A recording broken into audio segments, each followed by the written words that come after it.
Nay?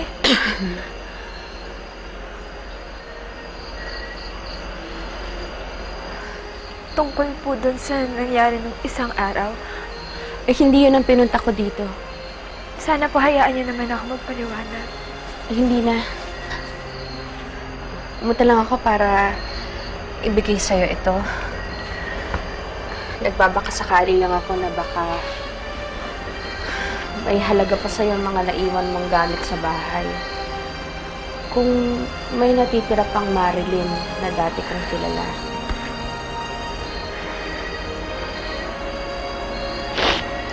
Nay, yung iba dito, regalo ko sa inyo Hindi ko na kailangan. Sa'yo na yan. Ano pong ibig ko sabihin?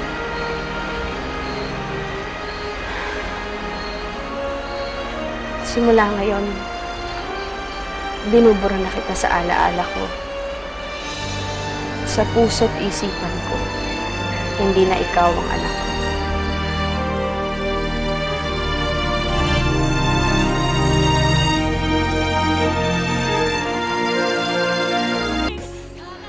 Sa'yo ng lahat ng yan. Kung anong gusto mong gawin, bahala ka na. Malinaw na sa akin kung anong gusto kong mangyari. Yun ang kalimutan ka. Kalimutan ka na naging bahagi ka ng buhay ko. May galit pa rin po ba kayo sa akin?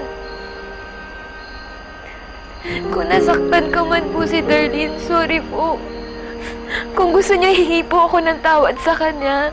Magpapakumbaba po ako. Huwag niya na po gawin sa akin to, Nay. Hindi si Darlene ang dahilan kung bakit ginagawa ko to. Desisyon ko to, Marilyn. Naisip ko kasi na habang buhay ka sa alaala ko, habang umaasa ako na babalik ka at magsasama tayong muli, pareho lang tayong mahihirapan at parating magiging magulong buhay natin. Na hindi ko naman kailangan. Kayo po yung kailangan ko. Marilyn, wag mo na rin akong tawaging inay. Hindi ikaw ang anak ko. Si Darlene ang anak ko. Siya ang dapat pagtuunan ko ng pansin. Bigyan ng atensyon ng buong buo at walang kahati. Nay, Maging masaya ka na lang para sa amin ni Darlene. Total, kasama mo na rin naman ang tunay mong ina na si Rodora. pero Nay, kayo lang yung gusto ko eh. Kayo lang yung nanay ko eh.